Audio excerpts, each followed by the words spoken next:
el lactante, su madre y el psicoanalista.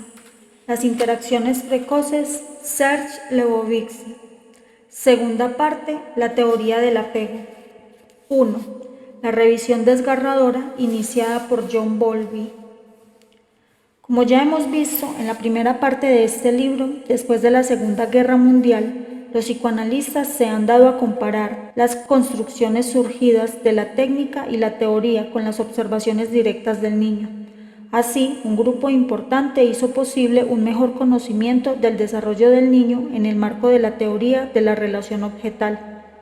Esos analistas anglosajones son habitualmente mencionados como geneticistas que se propusieron dar coherencia a algo que podría llamarse psicología psicoanalítica del niño.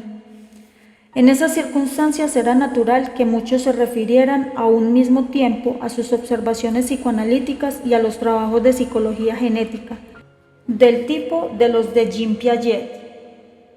No sería equivocado pensar que John Bowlby partió de esa misma preocupación en su progresiva elaboración de la teoría del apego. Este autor, psicoanalista relativamente próximo a la escuela kleiniana inglesa, trabajaba desde la guerra en la Tavistock Clinic de Londres. Sus inquietudes lo llevaron a elaborar algunos trabajos sobre los efectos que en el niño pequeño produce la separación de su madre. La Organización Mundial de la Salud patrocinó investigaciones de especialistas en este campo. De ahí nació el trabajo que por entonces redactó John Bowlby, La carencia de cuidados maternos.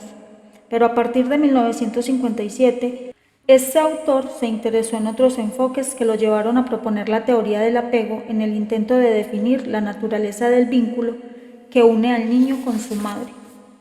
Fuerte en el tema de la etología del comportamiento animal, sin duda leyó los trabajos de Lawrence y Tinbergen, que se publicaron en la década de 1950 y sobre los cuales nos extenderemos más adelante. Por ahora, digamos que Bowlby consideró comparable el desconsuelo de los pequeños mamíferos separados de su madre con el que se observa en el bebé humano, y a partir de esa semejanza se vio impulsado a plantear el problema del valor de la noción de dependencia oral en el lactante. También interesado en tomar en cuenta los trabajos genéticos de Piaget, terminó por apartarse del conjunto de los psicoanalistas que habían estudiado las consecuencias de la separación precoz del niño y su madre. Para Bowlby, René Spitz había permanecido inútilmente prisionero de su fidelidad a la teoría psicoanalítica freudiana.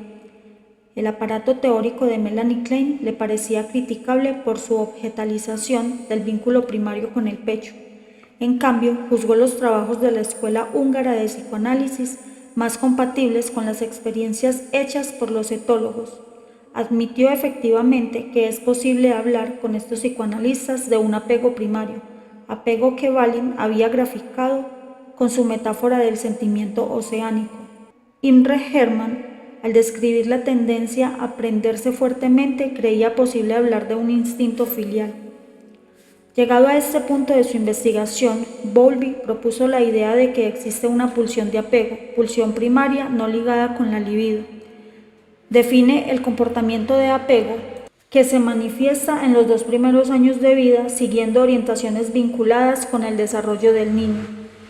5 conductas de apego se suceden: la succión, el abrazo, el llanto, la sonrisa y la tendencia a ir hacia, aprenderse de. Desde entonces, Bowlby procuró efectuar una descripción profundizada del apego y de la pérdida, cosa que lo llevó a publicar los 3 volúmenes que sucedieron desde 1969. Aquí habremos de referirnos especialmente al primero, título: El apego. Durante esta lenta evolución, Bowlby intentó integrar en el estudio de los vínculos de apego ciertos aspectos de la teoría de la comunicación y de la teoría de sistemas, en el sentido que indicamos en el capítulo 1 de la primera parte de este libro. Las consecuencias de esta revisión teórica fueron abundantísimas. Incluso han llegado a modificar la concepción sobre los cuidados y la prevención en el campo de la salud mental de los niños pequeños. Spitz, en sus experiencias sobre la depresión anaclítica, de niños pequeños hospitalizados o criados en instituciones, demostró cómo el bebé podía curar de su aflicción si reencontraba a la madre y eludía las consecuencias dramáticas de la carencia de cuidados maternales. El interés despertado por la teoría del hospitalismo indujo a propiciar la prolongación de las licencias por maternidad posteriores al alumbramiento. Comenzó a considerarse que para un buen desarrollo los niños necesitaban de su madre. La divulgación de estos principios no dejó de levantar críticas y oposiciones, como se podrá verificar en una monografía de la Organización Mundial de la Salud sobre la reevaluación del concepto de carencia en materia de cuidados maternales. Allí dice Margaret Mead, por ejemplo, que los consejos que se dan a las madres en virtud de esas teorías tienden a socavar los progresos alcanzados hacia el reconocimiento de los derechos femeninos, impidiendo que las mujeres trabajen para confinarlas entonces en el hogar.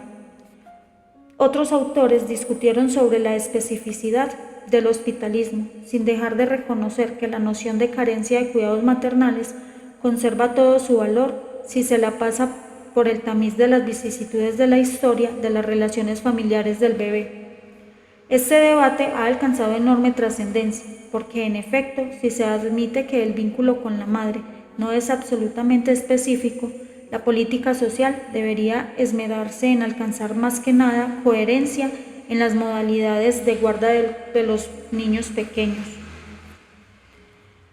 La práctica corriente ha venido demostrando con amplitud que en las clases menos favorecidas de la población, los bebés son a menudo hospitalizados por enfermedades cuya benignidad no justifica esa decisión, que se coloca a los niños en guarderías o establecimientos especializados, son pretexto de que se beneficien con algún tipo de protección social, que las casas cuna contribuyen a agravar la penuria de experiencias positivas y que, en fin, se coloca a los niños sin mayores precauciones al cuidado de nodrizas mercenarias que no recibieron formación especializada alguna.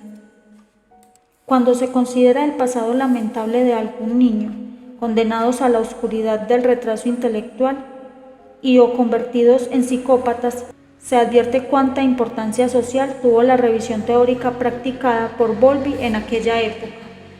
Esto, no obstante, el estudio de las interacciones precoces mostrará que la madre actúa diferentemente, no solo prodigando cuidados, porque es un ser humano e introduce sus fantasmas en la relación interactiva que establece con su bebé. No tenemos el propósito de analizar aquí los innumerables trabajos a que la teoría del apego dio lugar. Lo que nos importa es retener que en ese momento histórico se operó un deslizamiento. Los investigadores ya no quisieron apoyarse en la teoría de la separación ni en la de la ansiedad. Desde nuestro punto de vista, sin embargo, esta última diferencia conceptual sigue siendo importante, ya que resulta el basamento de lo que entendemos son las dos vías necesarias para el estudio de las interacciones conductuales y las interacciones fantasmáticas. 2. La conducta del apego en los animales. Lawrence es uno de los etólogos que han destacado la importancia de la impronta y la impregnación. ¿De qué se trata? Del hecho de que los comportamientos programados de la cría se desencadenan por la presencia específica de cierto objeto en su entorno.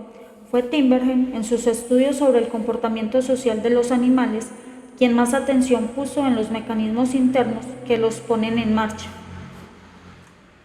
El objeto de apego puede, según él, desempeñar el papel de un cebo de impregnación, y en virtud de ello no sería específico. Otros autores, en cambio, señalaron que los mecanismos internos de desencadenamiento solo son susceptibles de actuar en periodos específicos en que el sujeto que se apega es sensible en razón de su programa. De orden neuroendocrino, por ejemplo.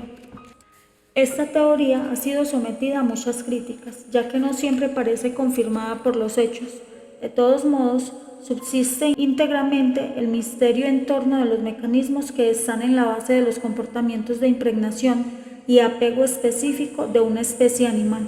Algunos etólogos no descartan la idea de que quizá exista una suerte de aprendizaje de las conductas de apego, lo mismo en la clase de las madres que en la de los hijos.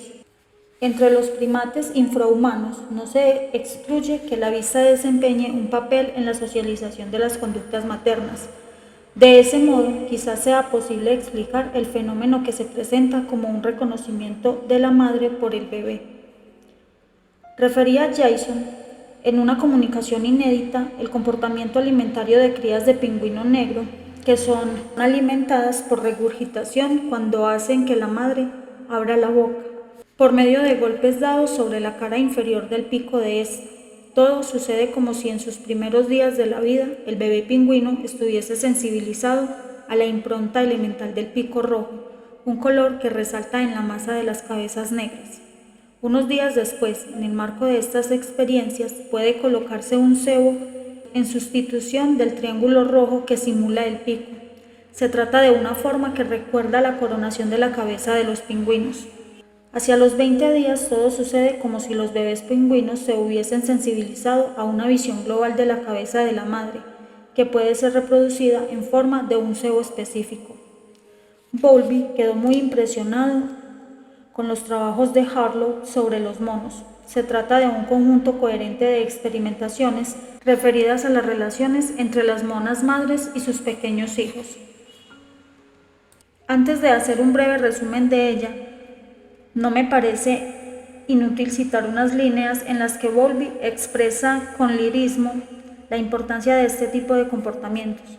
En el campo en primavera entre los animales, ¿hay acaso un espectáculo más familiar que el de las madres con sus crías? En tierra están las vacas y los terneros, las yeguas y sus potrillos, las ovejas y los corderos. Sobre los espejos de agua nadan la pata y los patitos, las cisnes con sus crías. Es tan obvio que las ovejas y los corderos permanecerán juntos y que la flotilla de los patitos irá tras la estela de la madre pata, que muy raramente alguien se pregunta, pero ¿cuál es la causa de que estos animales se acompañen así unos a otros? ¿Qué función se llena de ese modo? Apoyándose en trabajos que enseguida habremos de considerar, Bowlby describe un comportamiento de apego que es considerado como una clase de comportamiento social de importancia equivalente a la del comportamiento de apareamiento y el comportamiento parental. A nuestro entender, llena una función biológica que le es específica y que hasta ahora casi no fue tomada en consideración. Bowlby se refiere a dos clases de animales. A. Unos se desplazan libremente desde que nacen y acompañan a la madre a donde ésta vaya. B. Otros tienen un desarrollo menos avanzado, caso que es por cierto el del Hijo del Hombre. Necesitan adquirir una movilidad suficiente para andar a la vera de la madre. Esta puede restablecer la proximidad, pero generalmente es el pequeño quien la alcanza cuando se encuentra solo. Un punto esencial es que la especificidad del animal, que hace un papel de madre, se define de manera absoluta por su carácter de impronta. La madre es capaz de distinguir a sus pollitos entre cualesquiera otros, y solo con ellos se comportará maternalmente. Los pollitos a su vez saben diferenciar a sus progenitores entre otras gallináceas. Anotemos de paso que trabajos posteriores a estos a que se refiere Bowlby demuestran que ese comportamiento recíproco existe solamente con pollitos que han sido empollados por su madre. La conducta de apego en los monos se manifiesta desde el nacimiento mismo. Sufre alguna disminución en la adolescencia, pero parece que jamás se extingue. Según Lawrence Goodall, el apego recíproco de la madre y el recién nacido se extiende por asociación a la fratria y reaparece, por lo tanto, en las generaciones sucesivas. Bowlby, apoyándose en el concepto de neotenia, muestra que es en el hombre donde la conducta de apego tarda más en aparecer, lo cual explica la dificultad para reconocerla. De todos modos, sobran razones para suponer que es muy semejante a la que se observa entre los primates infrahumanos. Al nacer, se prenden con fuerza de su madre y durante toda la infancia se mantienen en contacto directo con ella. El monito podría alejarse de la madre durante el día, pero duerme junto a ella y se precipita en su búsqueda ante la menor percepción de peligro. Las hembras jóvenes permanecen agrupadas en torno de su madre durante más tiempo que los adolescentes machos.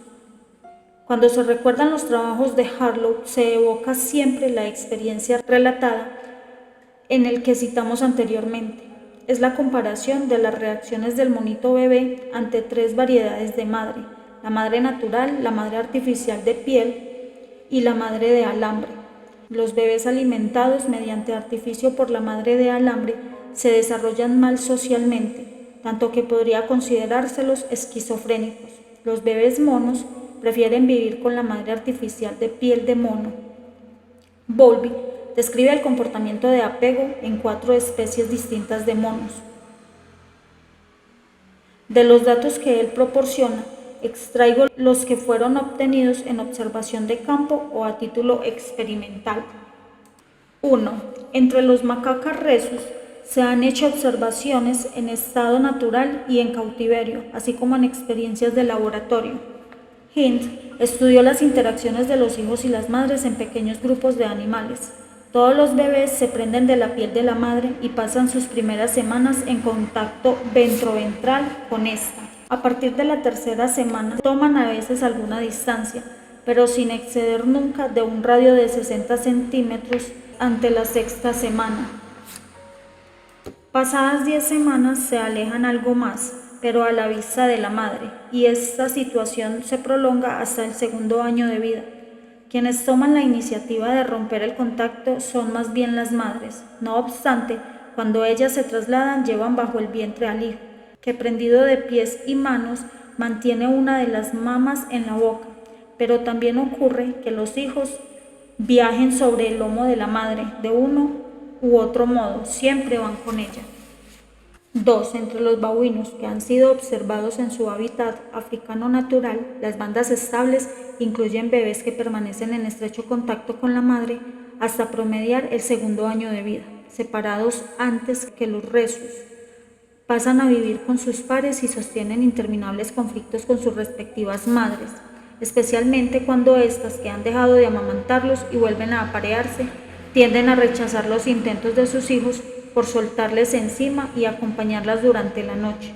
Según los observadores, todo ocurre como si estos desplantes volviesen al hijo más deseoso que nunca de estar en los brazos de su madre, de succionar su teta o montar sobre su lomo. Cuando la madre tiene un nuevo bebé, corta relaciones con el hijo anterior, que en caso de peligro va a buscar protección entre los machos adultos. 3. La conducta de apego entre los chimpancés, si se mantiene en su medio natural, tardan mucho más en alcanzar la edad adulta. De esto resulta que la única célula social estable es la madre con un bebé y otros hijos de más edad. El bebé chimpancé pasa sus 4 primeros meses prendido de la madre en posición ventral. Entre los 6 y 18 meses viaja a babucha sobre el lomo materno. Al término de este periodo suele jugar con compañeros de su edad, pero siempre va a verificar que la madre acepte ponerlo sobre sus rodillas. Se vuelve más independiente, pero sigue desplazándose sobre el lomo de ella. Hacia los 7 años juega con sus contemporáneos y forma con ellos una clase de edad que se traslada en compañía de 1 o 2 hembras adultas. Durante la adolescencia, de 7 a 11 años, los animales de ambos sexos están más a menudo en compañía de los machos jóvenes, pero no parece existir conducta de rechazo por parte de las madres. 4.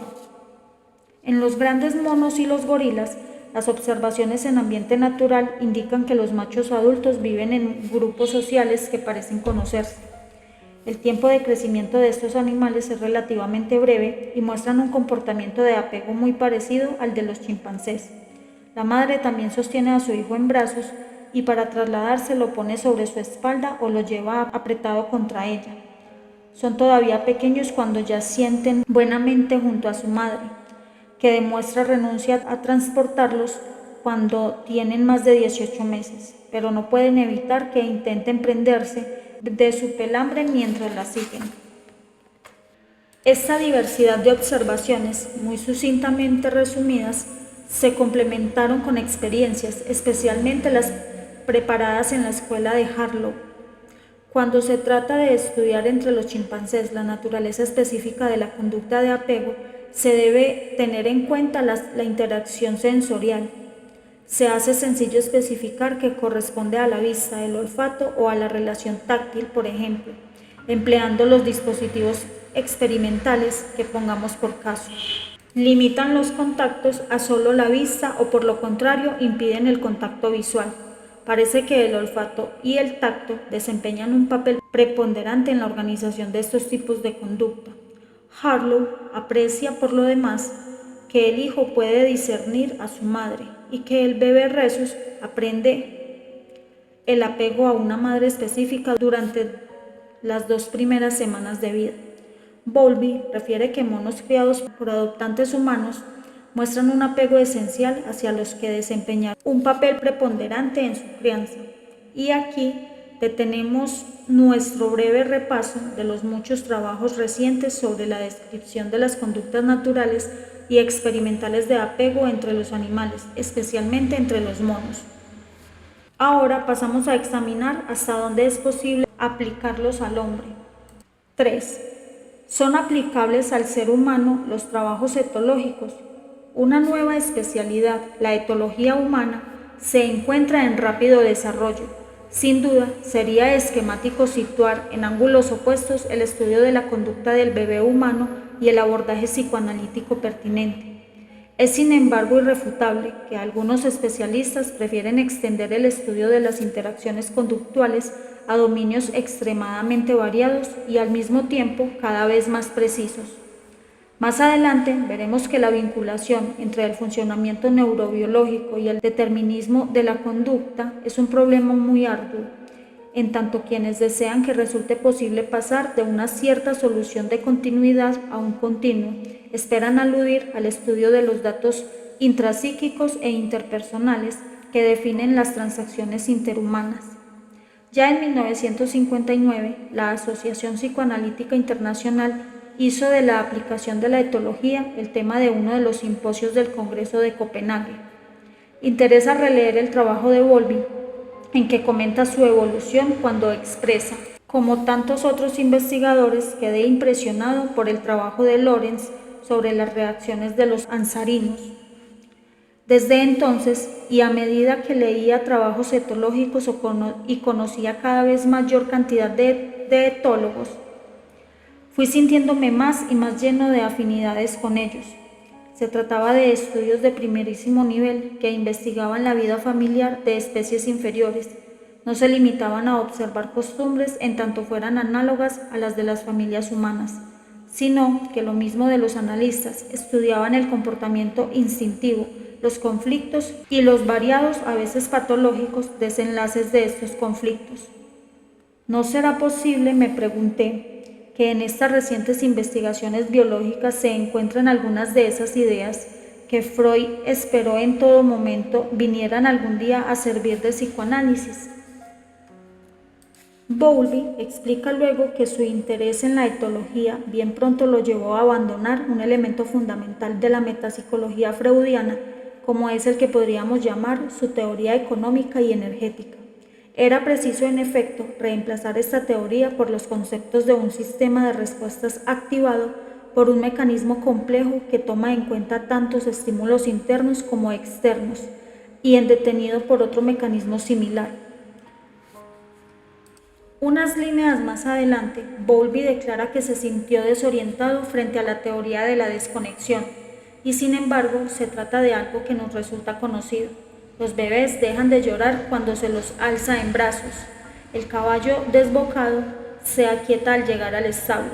En cada caso, una actividad muy intensa cesa ante una situación en que encuentra un estímulo externo, tal y como se detiene el partido de fútbol cuando el árbitro toca el silbato final y el coche ante la luz roja del semáforo. En esta época, Bowlby mantenía una actitud crítica frente a la posibilidad de aplicar al ser humano los trabajos etológicos.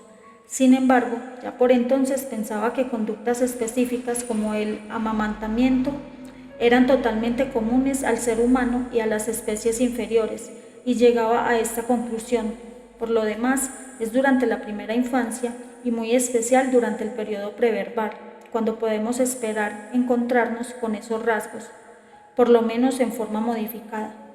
¿No podría ocurrir que ciertas tendencias neuróticas o en todo caso ciertas desviaciones de la personalidad, que como sabemos tienen origen en los primeros años, se pudieran atribuir a un desarrollo perturbado de esos procesos biopsicológicos?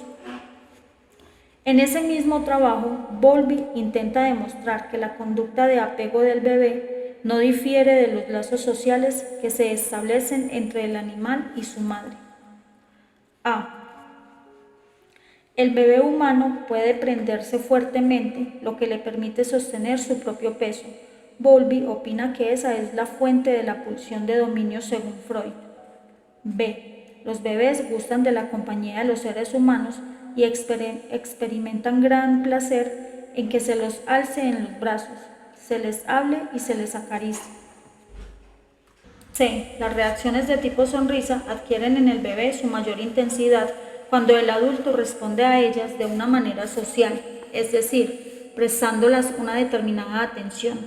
D. El bebé se apega a un objeto diferenciado de su madre entre los 3 y a los 6 meses y manifiestan la misma conducta hasta mediados de su tercer año de vida.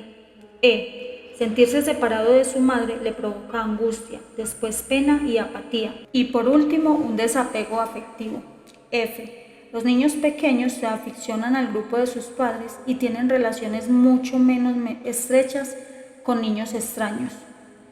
Como hemos visto, estas referencias que tocan el campo de la etología humana permitieron a Bowlby elaborar una teoría en que el apego es independiente de la oralidad y de la satisfacción de las necesidades alimentarias.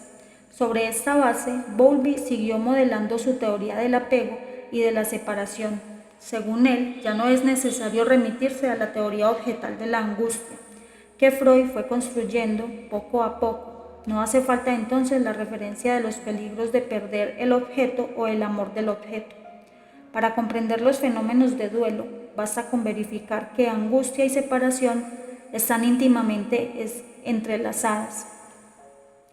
Ya en esta época, Bowlby pensaba que la oralidad, después de todo, no es más que una actividad infrasimbólica.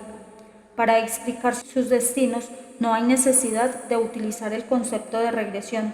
Los etólogos propusieron el de actividades de desplazamiento.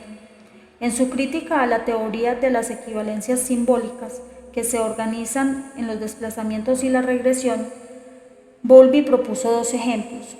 Cuando un niño que ha sido castigado se chupa el pulgar, o cuando, separado de su madre, se atiborra de dulces. Se puede pensar que esos alimentos simbolizan a la madre y, como afirman los kleinianos, equivale simbólicamente al pezón.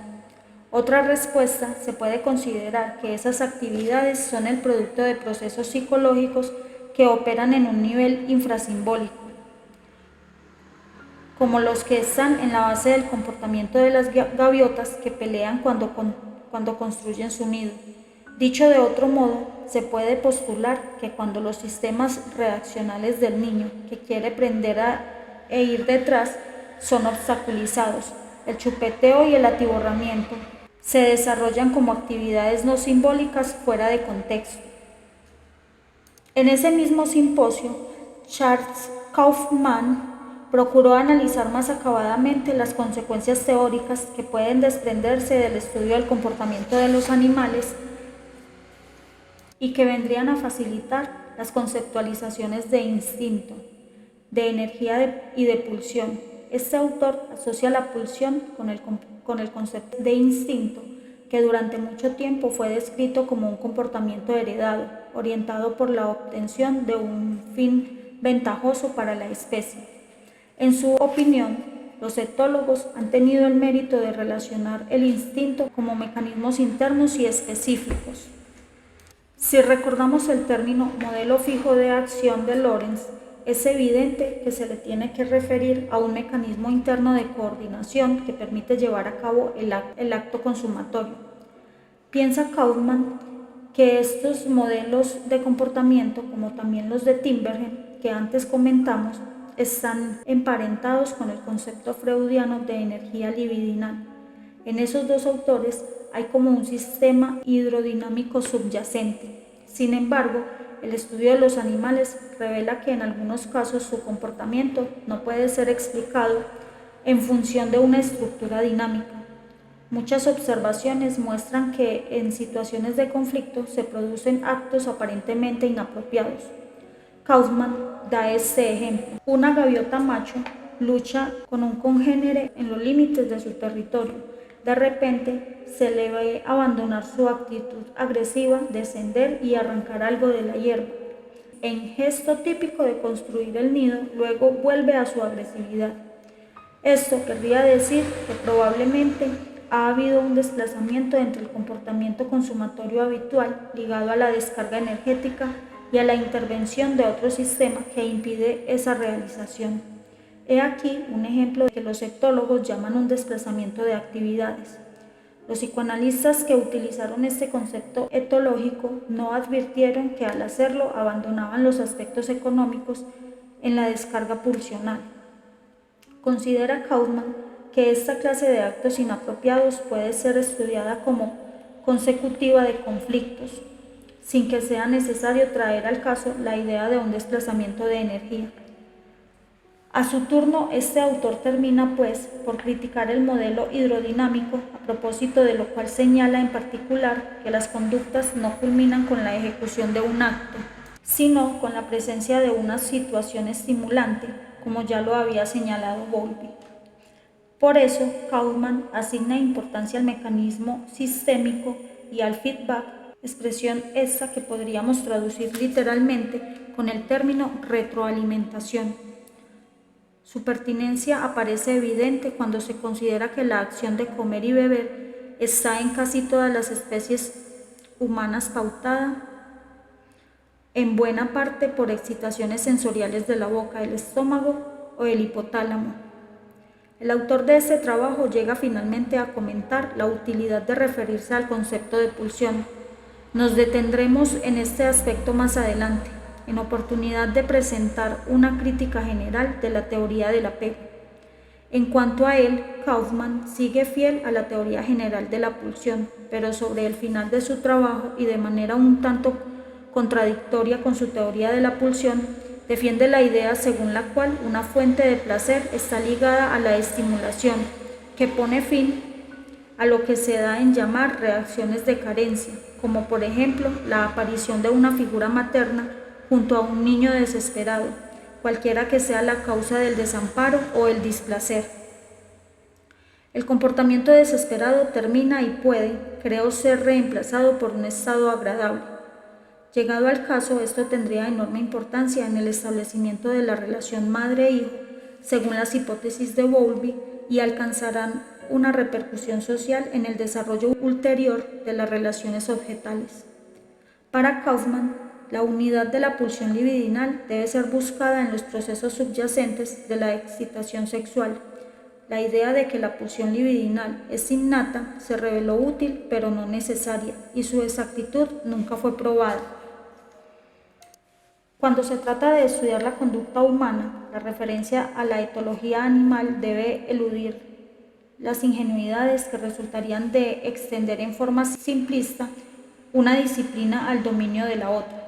En la actualidad, los etólogos del bebé humano intentan demostrar la importancia de los estudios objetivos y desde ese punto de vista han acumulado documentos irreemplazables.